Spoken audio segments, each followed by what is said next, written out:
Pionerlage Martin Andersen Nexø. Det er det, vi skal til i dag.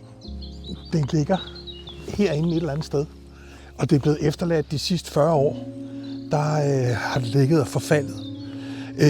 Det var en feriekoloni for DDR-børn, og sådan i 1953, 4 år efter den blev grundlagt, det var bare sådan en teltlejr i virkeligheden i starten, så begyndte man at bygge sådan nogle små huse, og det gjorde man, fordi at fabriksarbejdernes børn jo selvfølgelig skulle have noget ferie, og de skulle ikke bare have ferie, de skulle også lave, hvordan de kunne være gode borgere i et socialistisk samfund. Vi skal ind og kigge på det, skal vi? Vi skal simpelthen ind og kigge på det.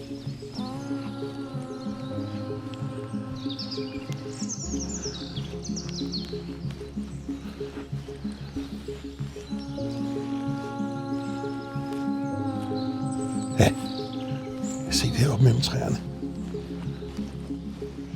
Her begynder fortællingen. Året er 1949. Dengang hed stedet Pionerlejr Martin Andersen Nexø. I begyndelsen var det ikke et anlæg.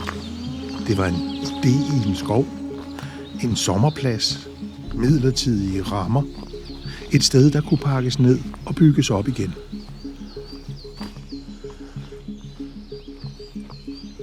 I 1953 skiftede området hænder. VEB Chemische Værke Buna kom til, og så begyndte folk at kalde det noget andet. Buna-lejren. Senere kom æresnavnet Erik Weinert til, Buna-lejren Erik Weinert. Et navn, der ikke bare skulle bryde et skilt, men pege på, hvem og hvad stedet var tænkt som. Det her var ikke et tilfældigt feriested. Det blev registreret som en af DDR's 48 centrale pionerlejre. Og det voksede til et helt miljø, nærmest en lille bebyggelse i skovkanten. Omkring 10 hektar med 43 bungalows og 7 sovehuse, bundet sammen af stier, lysninger og samlingssteder. Når man ser det for sig, forstår man skalaen. Det her var ikke bare ophold, det var organisation. Her kunne der være op til 800 børn ad gangen, og i løbet af en sommer kom der 3 hold. Hver gang ankomst, udpakning, nye stemmer, nye regler, og så afsted igen og plads til de næste. Men stedet havde også et andet liv. Når sommeren var forbi, var der stadig aktivitet. Uden for ferietiderne blev området nemlig brugt til militær forberedelse for unge. Der blev øvet bevægelse, march, disciplin og våbenhåndtering. Den samme skov, de samme ruter, men med 2 helt forskellige formål, alt efter årstiden.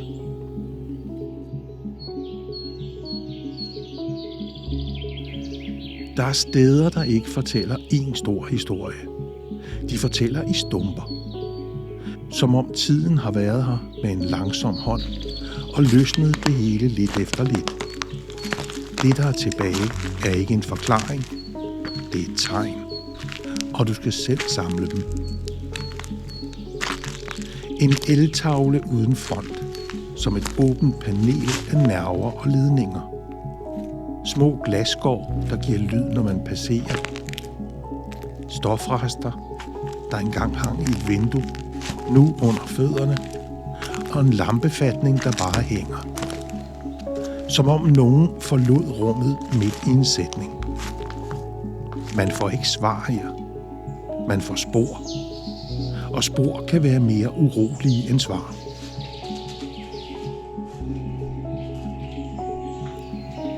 Det er forår udenfor, men her står tiden stille. Jeg får den underlige fornemmelse af, at jeg ikke er alene. Som om noget stadig sidder fast i træværket. Ikke en person, men en stemning. En rest af liv, der ikke helt vil slippe. Jeg går videre, ikke for at få svar, men for at give minderne plads.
Den lave morgensol står bag mig, og min skygge glider over et tæppe af anemoner. Små hvide klokker i skovbunden, som om foråret ringer stedet ind igen. Og det er det, naturen gør. Den kommer tilbage. Den ligger grønt over beton. Den putter ruinerne i jord, mos og stilhed, som om den prøver at slette sporene. Men en linje i landskabet kan den ikke skjule helt. Den vej alle her kendte.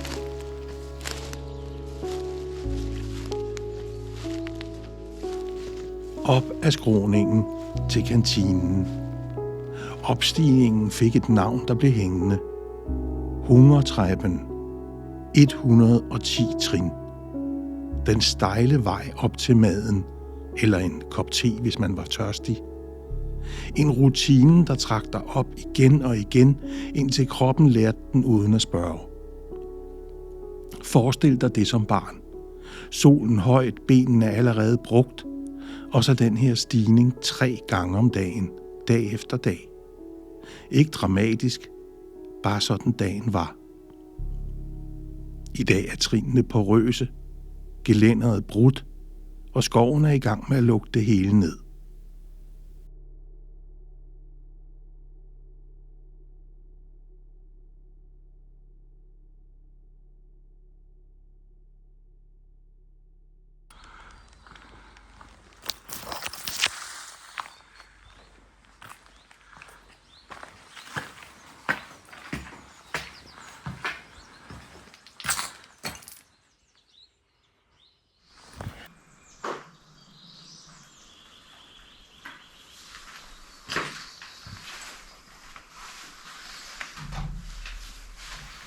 Noget her føles næsten nyt, i hvert fald i forhold til resten. Kantine og fællesbygningen blev gjort færdig helt til sidst omkring 1990. Som om man byggede videre i fuld fart, lige inden alt ændrede sig. Ved indgangen hænger et stort malet kort. Vandreruter, udsigtspunkter, stier. En hel verden tegnet op på væggen, som en invitation, der blev hængende efter alle gik.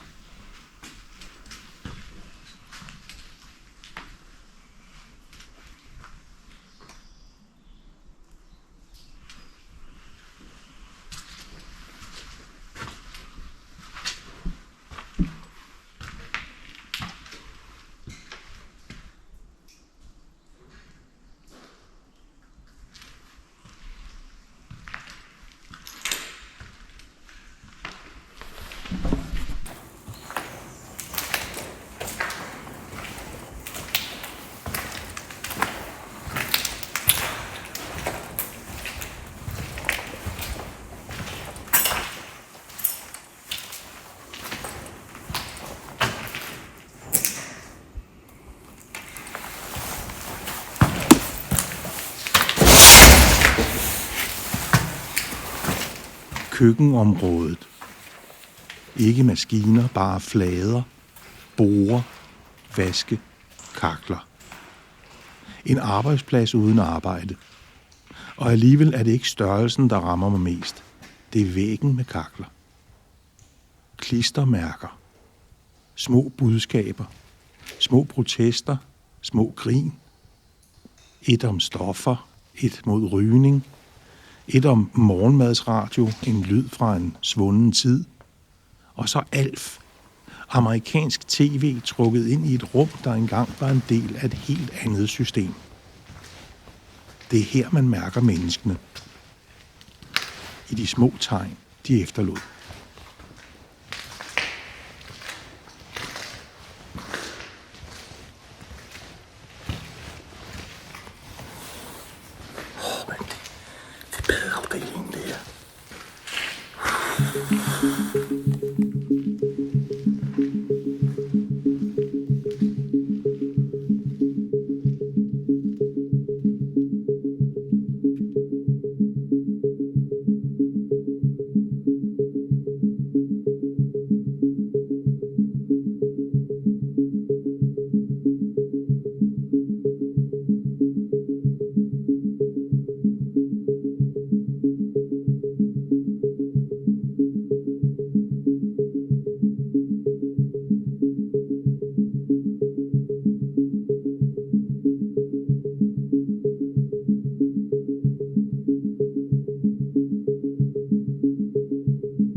Spisesalen er som at gå ind i et teater, hvor stykket fortsætter uden publikum.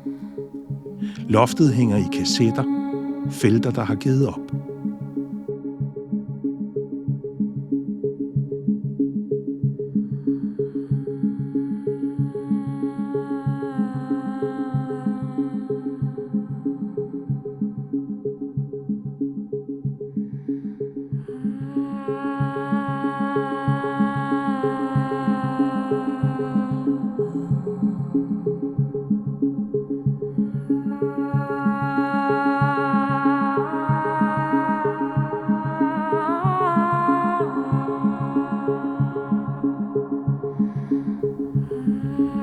Når der kom gæstebørn fra andre socialistiske lande, havde Buna-børnene et æble i madposen. Gæsterne fik en banan eller en appelsin. En lille forskel, der sætter sig. Nu tager vinden det røde gardin. Intet kan holdes fast. Det blafrer, det slipper, og lyset kommer ind.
Jeg ser en trappe, og kroppen reagerer, før hjernen gør. Ned under kantinen. Ned under det, man kan se. Som om huset har et indre. Et sted for alt det praktiske, det skjulte, det nødvendige. Det, der skulle få en sommer til at fungere, uden at nogen tænkte over det. Jeg ved det allerede. Jeg bliver nødt til at gå derned.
Et sted kan være tomt, og alligevel fuldt.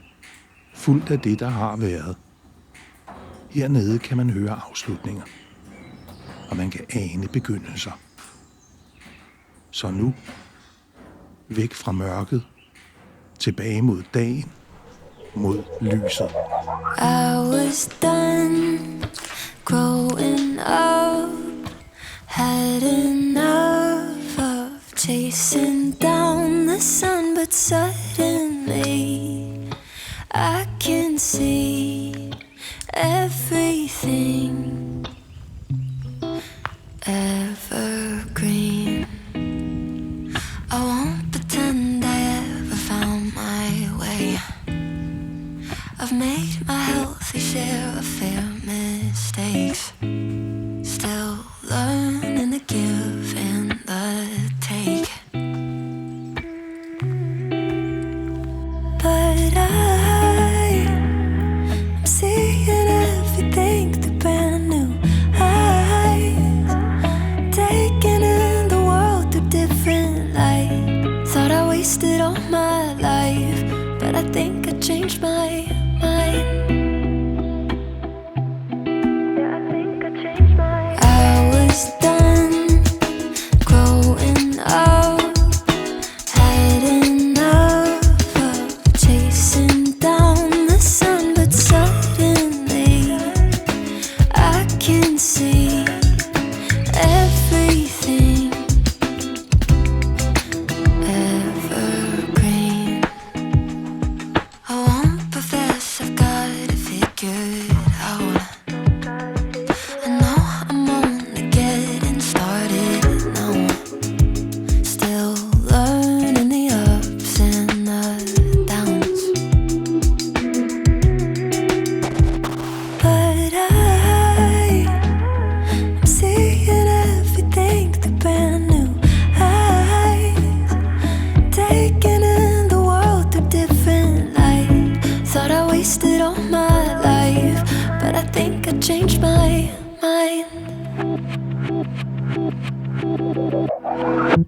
I was done growing up, had enough of chasing down the sun, but suddenly I can see everything evergreen.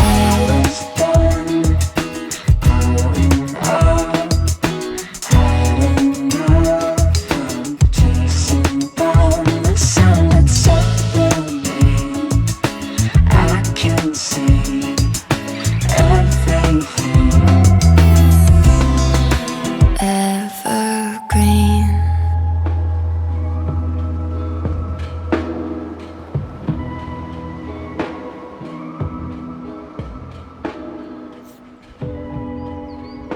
Den havde jeg ikke prøvet før, er du tosset? Altså gå i sådan nogle bygninger, så man kan forestille sig, hvordan de har løbet rundt børnene og lærerne der, og altså være inde i sådan en spisesal der med, det var helt vildt. Altså det var helt vildt. Den kan anbefales, den her. Og det står her, altså det blev solgt, de prøvede jo at få mange penge for det. Det kan man ikke, fordi det er asbesttagene er lavet af, så det koster enormt meget at renovere, så hvad der skal ske med det, det ved jeg ikke. Men det blev solgt for de der 10 hektar, cirka, for 1 million kroner. Altså, og nu ligger der her bare og indbyder til sådan nogle som mig, sådan nogle urban explorer tourists, der kommer ned og ser sådan nogle lost places, som de kalder det her. Puha! Det var noget af en oplevelse, det vil jeg nok sige. Vi skal lige huske Marcus Aurelius. Dagens ord. Nær er det øjeblik, da du har glemt alt. Nær er det øjeblik, da alt har glemt dig. Hey, tak fordi du kiggede med. Jeg tør da godt sige, at hver en tur er et eventyr.